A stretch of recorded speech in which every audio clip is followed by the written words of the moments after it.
আজকে আমি ঝামেলার রান্না নিয়ে বসেছি, সব দেখাচ্ছি তোমাদের কি ঝামেলার রান্না করব। বাঁধাকপি একটু ভাপিয়ে নিয়েছি অসময়ের বলে, কালকে ঝুম্পা কেটে দিয়ে গেছে, একদম ঝিরিঝিরি করে কেটেছে, এত ভালো কেটেছে। আর চিংড়ি মাছ দিয়ে করব, ভেজ করব, কিছুটা ভেজই করব, করে পরে চিংড়ি মাছ ভেজে মিশাবো, আর তার সঙ্গে একটু পেঁয়াজ ভেজে কীভাবে করছি দেখো। আর এদিকে গ্যাসে বসিয়ে দিয়েছি ছোলা নারকেল দিয়ে কচু শাক, এটা আর তোমাদের দেখাতে পারিনি, এটা তো এর আগেও দেখিয়েছি। কচু শাক ছোলা নারকেল দিয়ে। মেয়ে বড় মেয়ে শুনেই বলছে, মা আজকে অফিস যাবো, তুমি আজকেই করছো? আমি বললাম ঠিক আছে, তুই আজ আর কাল দুদিনই যাবে, পরশু খাবি।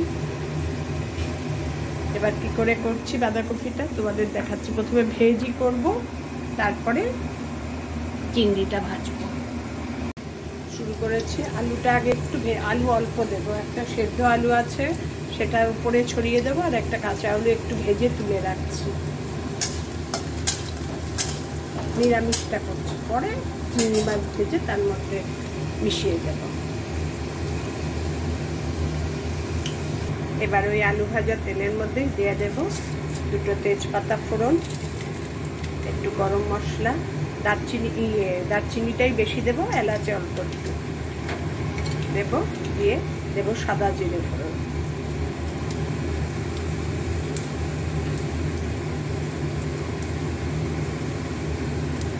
ফোড়নগুলো সব হোক।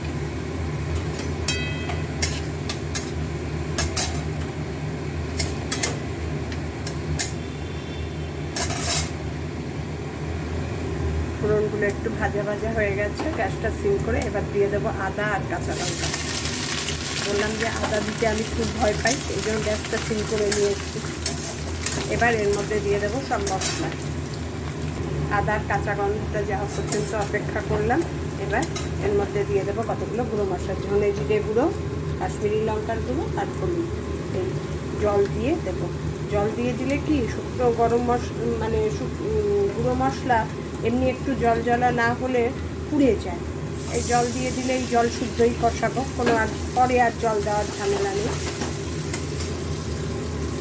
সেই জন্যই জল দিয়ে দেওয়া। একটুখানি আবার রয়ে গেছে আনবো। এবার এটাকে একটু একটু কাঁচা গন্ধটা যাওয়ার জন্য অপেক্ষা করবো একটু, তারপরেই দিয়ে দেব বাঁধাকপিটা। একটু ভাপিয়ে রেখেছি, জল ঝরিয়ে রেখেছি।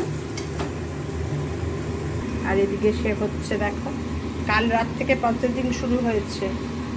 জল সিদ্ধ করে ঝাঁঝরিতে করে ফ্রিজে রেখে দিয়েছি, যাতে জলটা ড্রাই হয়ে থাকে, একদম ড্রাই হবে, একটু ব্ল্যাকিশ কালার হয়ে যাবে, তখন নামাবো। নিচে লেগে লেগে যাচ্ছে। তোমাদের গল্প করেছি এই গ্যাসটায় আগুন কম হয়, এই জন্য এটা ভালো করে কষিয়ে নিয়ে এবার চিংড়ি মাছ যখন করতে হবে এটাই দিয়ে দিয়েছি। এটাই হোক এবার আস্তে আস্তে। আর ওটা এবার বাঁধাকপিটা বসিয়ে দিয়েছি। ও এবার টমেটো দেবো, সেটাই ভুলে গেছি। টমেটো দেবো, নুন দেবো, নুন দিয়ে এবার পিসগুলো জলে ভিজিয়ে রেখেছি সেগুলোও দিয়ে দেবো, নুন দেবো।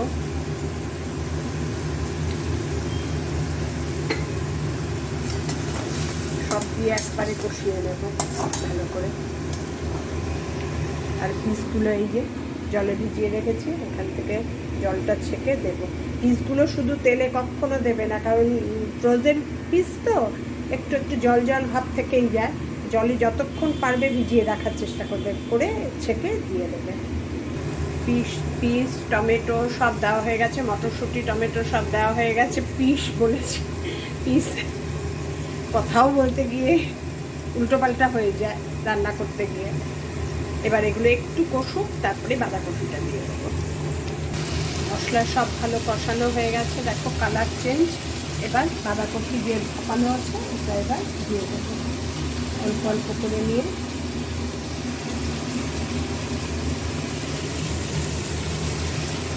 অসময় তো তাই একটু ভাপিয়ে নিয়েছি, ঝুম্পা বললো একটু ভাপিয়ে নিও।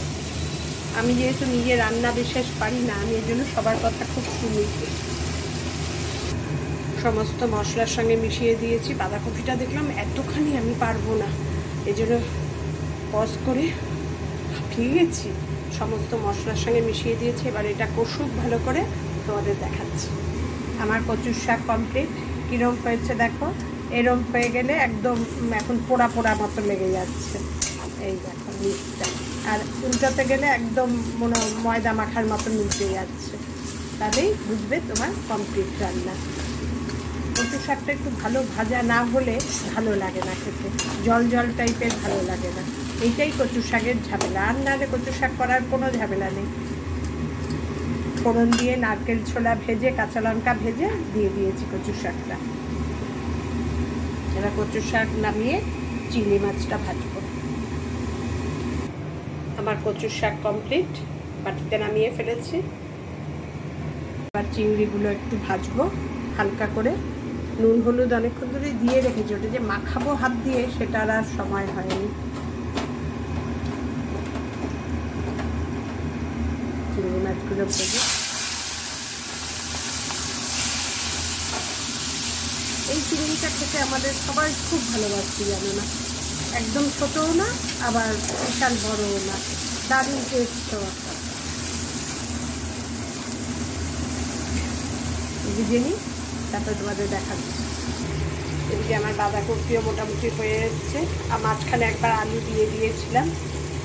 এক এক সময় রঙটা ডিপ লাগে, এক এক সময় একদম ফ্যাকাশে লাগে ক্যামেরায়। রঙটা কিন্তু ঠিকঠাকই হয়েছে, মাঝে মাঝে হালকা লাগছে একদম। বাঁধাকপিও হয়ে এসছে। এবার এটায় নামাবো যখন, গরম মশলা আর ঘি দেবো, আর এটা প্রসেসিং শুরু করেছি। চিংড়ি মাছটা হালকা ভেজে তুলে রেখেছি। এবারে এই তেলের মধ্যেই দিয়ে দেবো পেঁয়াজ, রসুন, আদা নেই, টমেটো দুটো করে রাখা, সেটা দিয়ে একটু কষাবো। একটু কষুক, তারপরে বাঁধাকপিটা এর মধ্যে কিছুটা দিয়ে দেবো। এটা মোটামুটি কষানো হয়ে গেছে। এবার এখান থেকে বাঁধাকপি নিয়ে এর মধ্যে দিয়ে দেবো। আর ভেজটাও হয়ে গেছে, ওটা এবার ঘি দিয়ে গরম মশলার একটু গুঁড়ো দিয়ে নামিয়ে ফেলবো। এটা চিংড়ি মাছটা একটু থাক ভেজে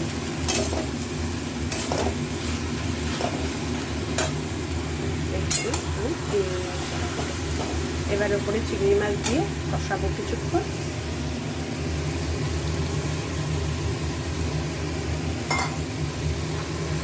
প্রচুর ঝামেলা, একটু ঝামেলা করতে হয় না রান্না করতে গিয়ে, বা খাওয়ারও শখ হয়।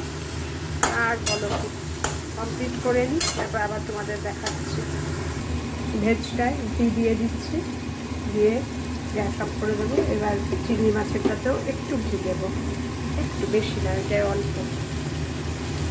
চিংড়ি আছে তো বেশি দেবো না, দুটোর মধ্যেই অল্প অল্প করে গরম মশলাগুলো দিয়ে দেবো, দিয়ে গ্যাস অফ করে দেবো।